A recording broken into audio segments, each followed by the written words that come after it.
Salve a tutti, il mio nome è Lorenzo. Hello everyone, I'm Lorenzo Peyer and I'm the application manager in the Department of Fermented Beverages at CHR Hansen, Denmark. I'd like to apologize from the very start because my presentation will be given in English because it's been several years since I last spoke scientific Italian, so it's more natural for me to present in English. So my apologies to you all. Goal today is to really entertain you on the topic of biocontrol by direct inoculation.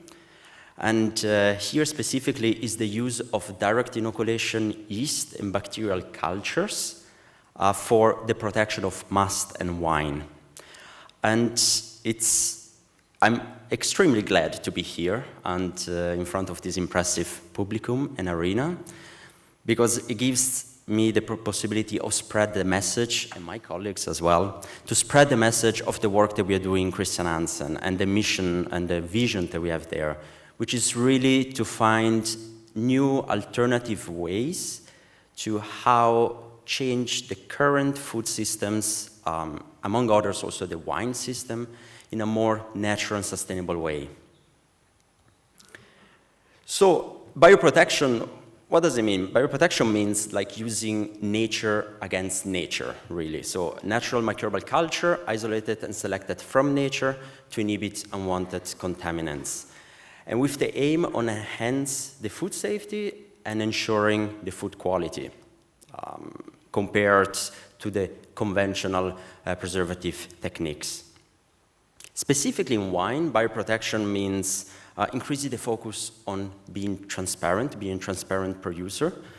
Also making use of minimal processing and promoting healthy practices during vinification.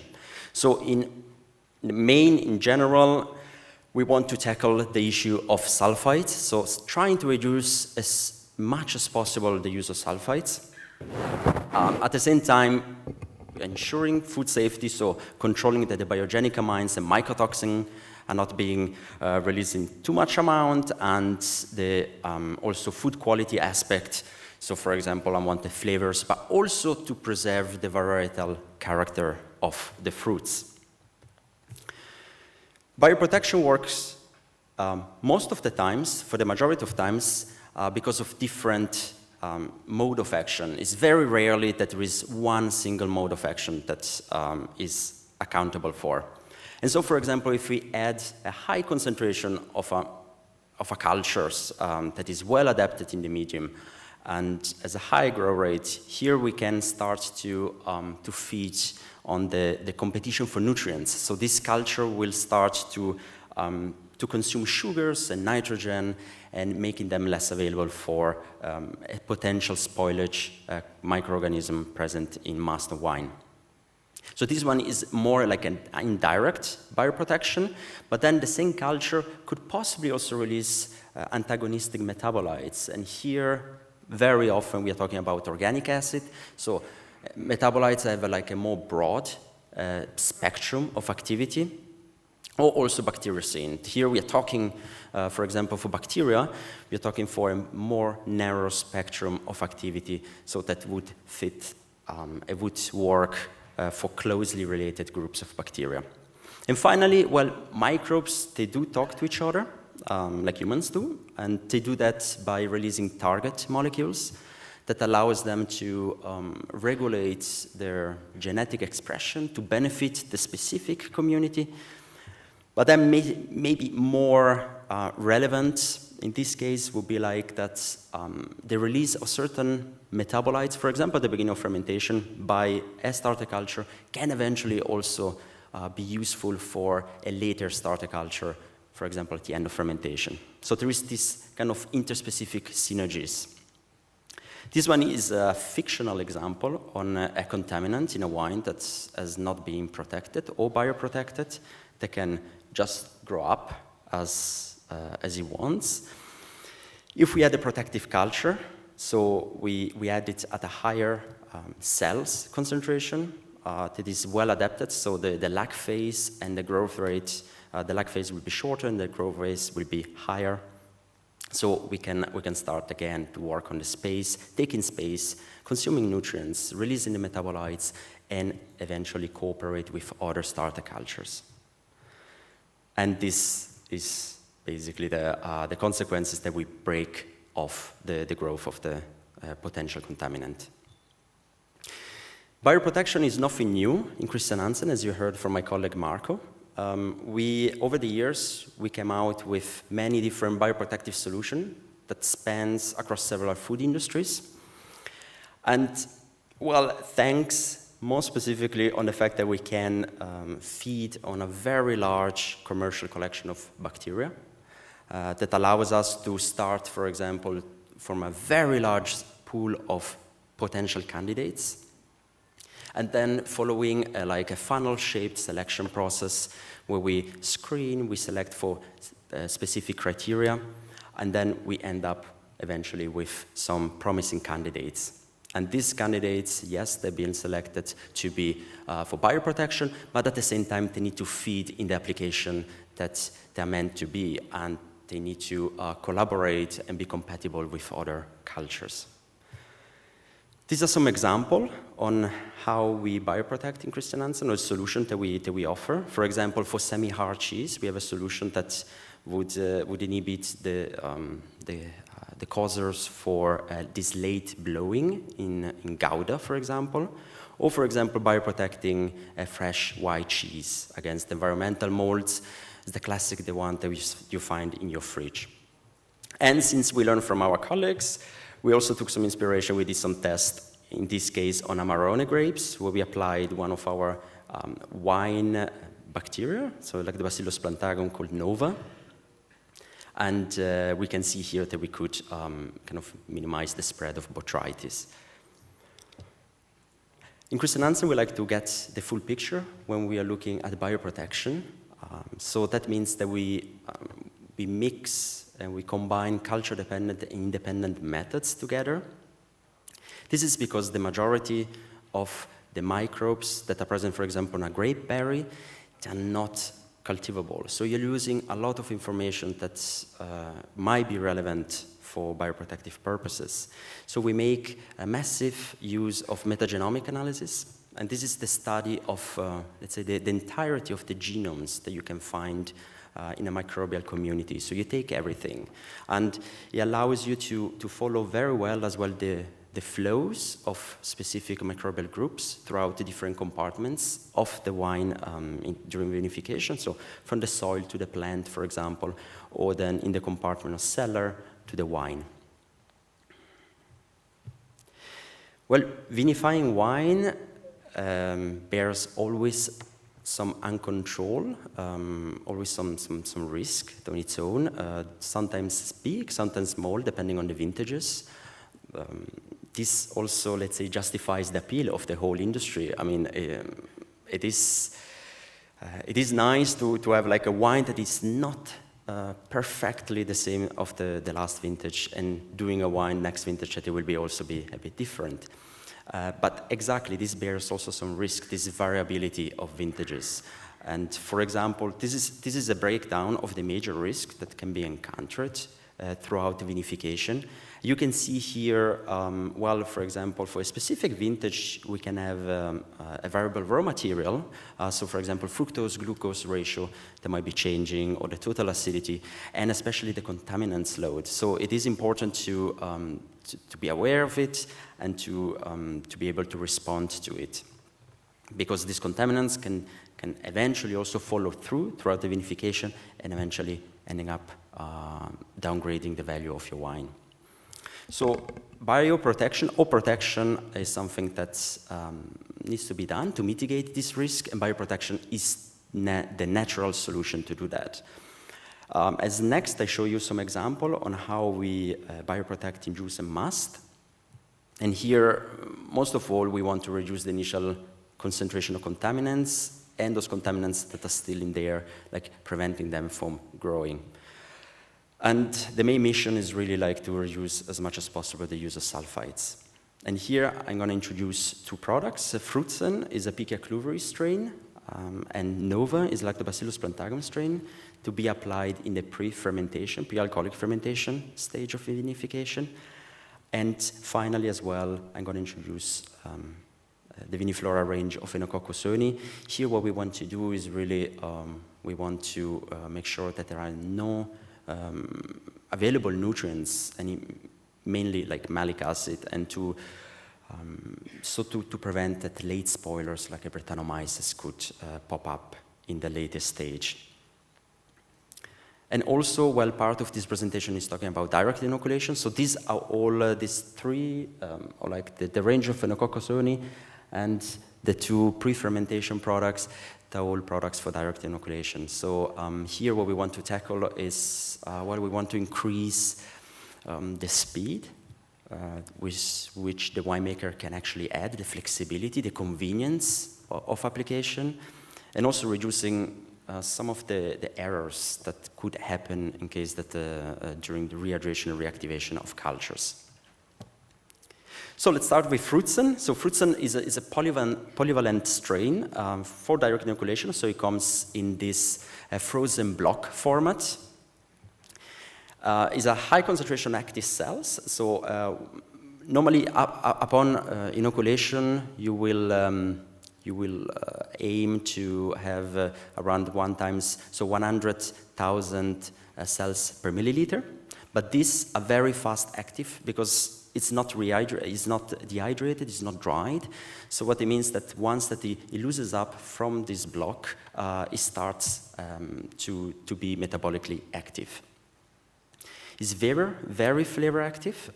It's a little bit a fruit bomb in the case that releases a lot of esters, and it releases thiols precursors.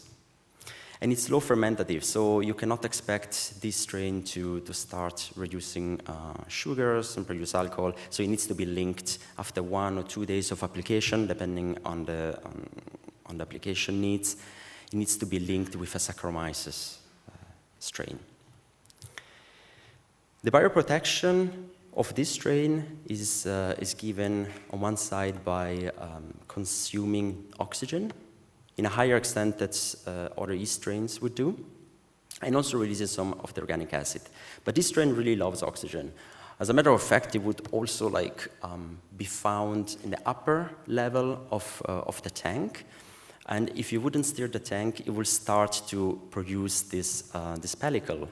So because it kind of gives a buoyance effect for this strain to stay afloat, to reach to the oxygen on top of the tank, and at the same time it would also protect the underneath layer of must.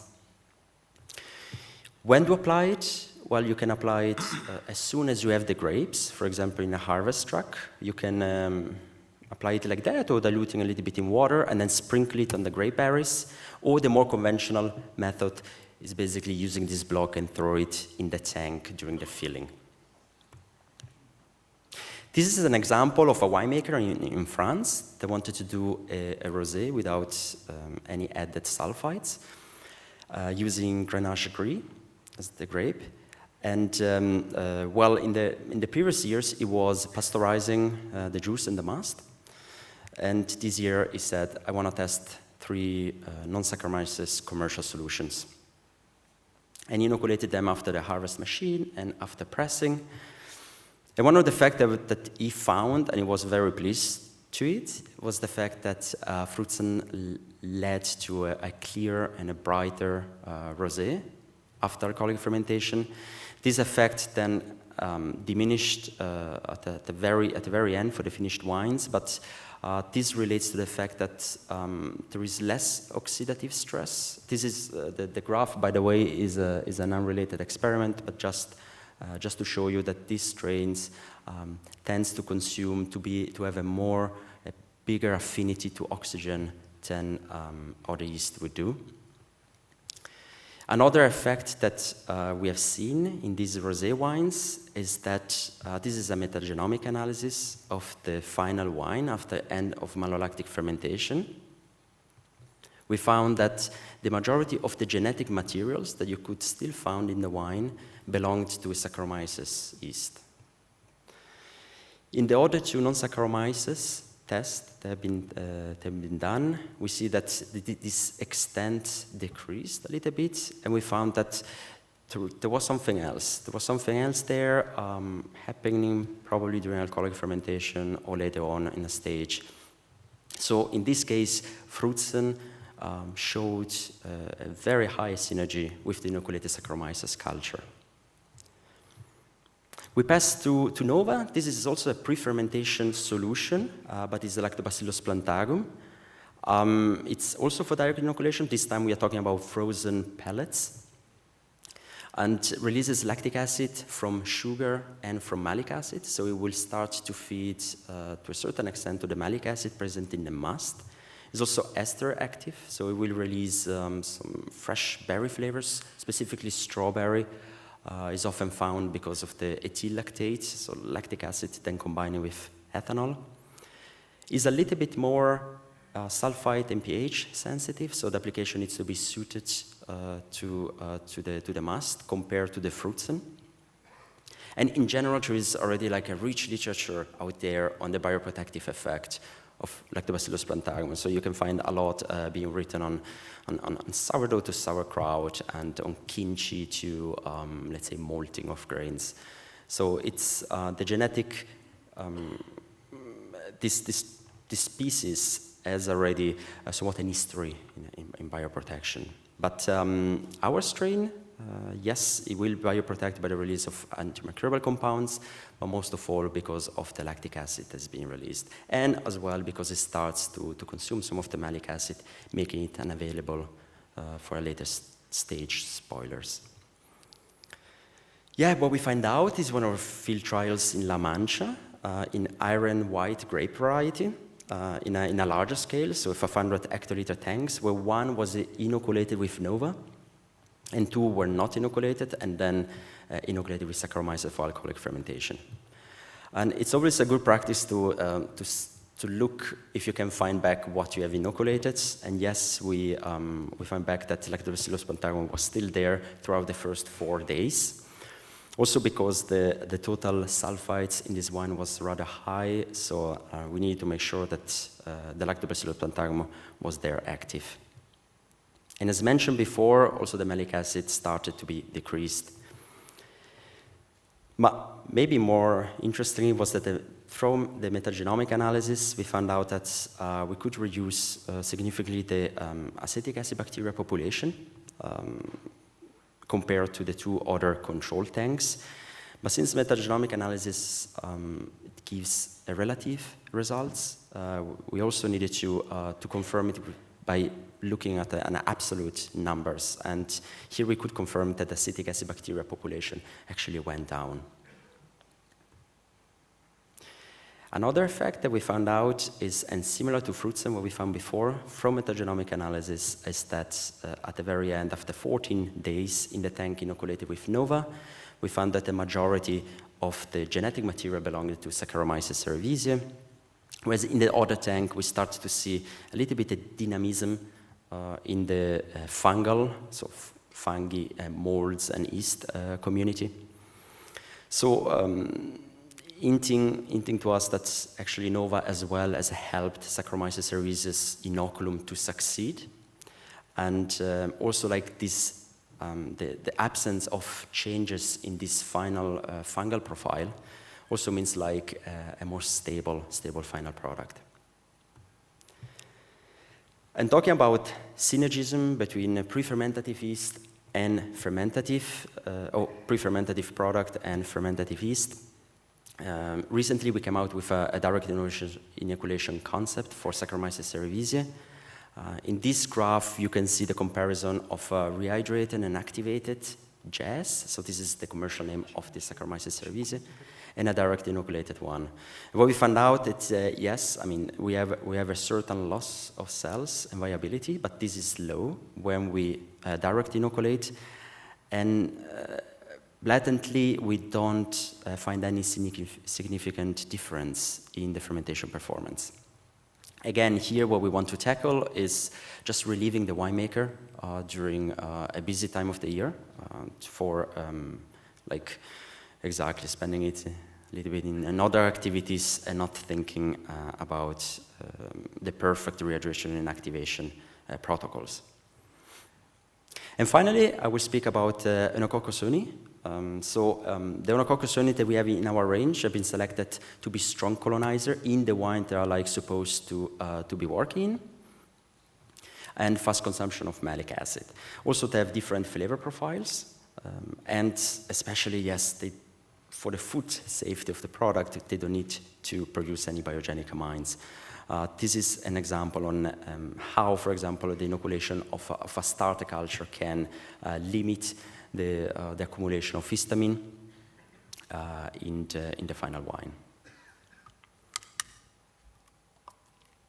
And it is important that Anoka Sony takes over. This is an example of a Chardonnay that was inoculated with one of our products, and classic sequential inoculation, where we see that eventually the malic acid is a little bit delayed, but eventually the malic acid is being consumed. And it is important as well, through metagenomic analysis, that we can follow, well, does Anoka Sony dominate? And yes, this is, again, an unrelated experiment, but here we can very well see that Anoka Sony, when added, has been dominating until the final wine. And sometimes it's even more handy to, if the parameters are suitable for the must and for the wine that has been done historically, to do a co-inoculation, an early or late co-inoculation, and then kind of being even faster and closing malolactic fermentation, so faster and closing the open windows for spoilage. And speed can be crucial once in a while. For example, this is a fermentation of Cabernet Sauvignon, where after the sugar has been basically consumed, the wine has been dried, we inoculate the CH16, and this rapidly, in a sequential, rapidly consumes the malic acid. And if we wait for the spontaneous malolactic fermentation to happen, we can have a time where, well, nothing happens and the wine kind of stays exposed to possible contaminants because malic acid is still there. So we call it a kind of a danger zone, and sometimes this one is quite small, 20 days, but it can be also months. And here we did an experiment where we spiked with Brettanomyces cells at the beginning of alcoholic fermentation. We spiked with 10 cells per milliliter, and we followed the cell count of this population, and we found out that if we need to wait the spontaneous malolactic fermentation to be finished, we have reached 100,000 cells per milliliter of Brettanomyces, and at this concentration, well, Brettanomyces really starts to become quite an issue regarding the release of volatile phenols, for example. If we inoculate with CH16, we manage to reach, let's say, almost 1,000 times less cells of Brettanomyces when malolactic fermentation is finished. So at that point, you can close up and you can stabilize the wine already. Sometimes the initial inoculation, the initial contamination is too much, and well, also a starter culture maybe cannot help you further. But this also brings me to an important point, and here I want also to conclude, is that yes, bioprotection is an effective natural method that kind of it wants to increase the value of your wine, but often is also a mild method and is not a cure for all, and needs to be linked to, let's say, sanitization, good sanitization practices and sanitary programs that we have already in the winery. So inhibition of spoiling microorganism, just to summarize, can be done directly and indirectly, or again, by helping other starter culture to succeed. Fruitsin, we've seen that has this antioxidative effect that can help to a certain extent to replace SO2 for its antioxidative effect, and controls the fungal flora. As well, Nova has been seen to can inhibiting acetic acid bacteria, and botrytis fungi on the grapes. And Anoka Sony, well, what we want is really like reduce fast and quick the available nutrients, and so mitigating the risk with late spoilers like Brettanomyces. And with that, I'm concluding. Thank you very much for your attention, and I give the words to our next speaker. Thank you.